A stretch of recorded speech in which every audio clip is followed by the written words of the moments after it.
O'Toole and you're watching Red Herring on Alternative TV. On this week's news we had Garda corruption, bus strike, Brexit and Trump declared war on the planet. So Noreen O'Sullivan's coming under pressure this week to resign because it's been revealed that the police have been making stuff up. Well, this is nothing new because, you know, a few months ago we had the McCabe case where basically they made up accusations of child sex abuse against someone who was a whistleblower who revealed that the police had been misusing the pulse system. Instead of rewarding the honesty of this man, the police decided that they were going to smear him and make sure that his life was ruined. But the question of whether or not Noreen O'Sullivan should resign from her 180 grand a year job opens up another question. Why is it that the police are corrupt? Most people think the police do this. In reality, the police spend their time doing this.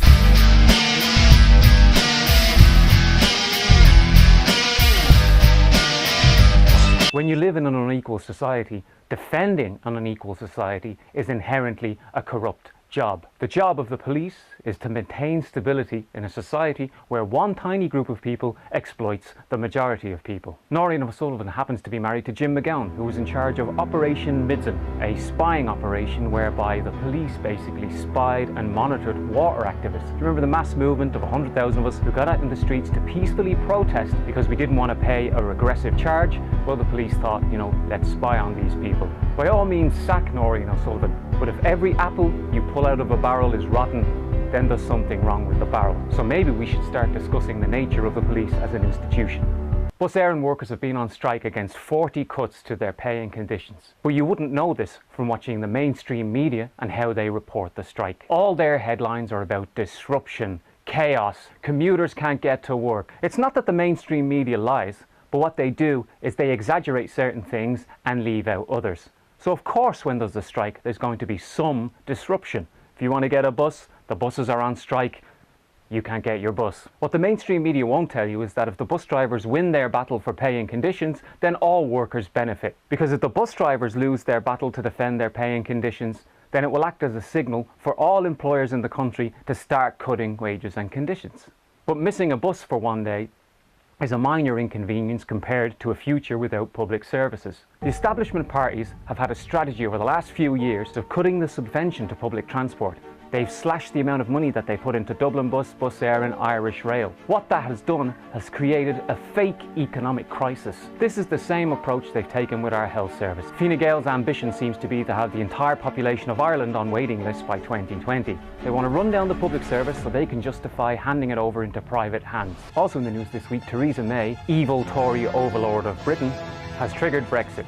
So basically, they're going to start discussing taking themselves out of the EU. This has sparked fears of a hard border between the north of Ireland and the Republic. What we have to do is make sure that we're ready to get people from Newry and people from Dundalk out on the streets the moment there's any talk of a hard border, to march on any proposed border posts and take them down. People power can make this talk of a hard border meaningless. Donald Trump made news headlines this week. I mean, you've got to admire the man's gall. George Bush declared war on Iraq, killed 500,000 people. Obama continued the war in Iraq and then decided to use drones to drop bombs on civilians in Pakistan and Afghanistan. But Trump's gone one better. Trump has decided to declare war on planet Earth. He's basically signed an executive order that overturns Obama's Clean Power Plan. Now, the Clean Power Plan, to most scientists, wasn't even enough to prevent the ravages of climate change from destroying the environment and destroying human life on this planet as we know it. But even Obama's minor regulations imposed on the coal and oil industries are too much for billionaire Donald Trump. So Donald Trump has basically overturned the plan. Scientists are already saying that temperature rises could reach 7.36% by 2100. Now what does that mean? Well, they basically have previously said that the upper limit for sustaining life on the planet Earth is a temperature rise of 4.8 degrees. So basically, if we don't do something to tackle climate change and don't do it soon, it's game over for life as we know it on planet Earth. So bravo, Donald Trump. You've outdone Bush, you've outdone Obama, because you've basically declared war on every living thing on the planet. Remember to tune in next Friday and every Friday.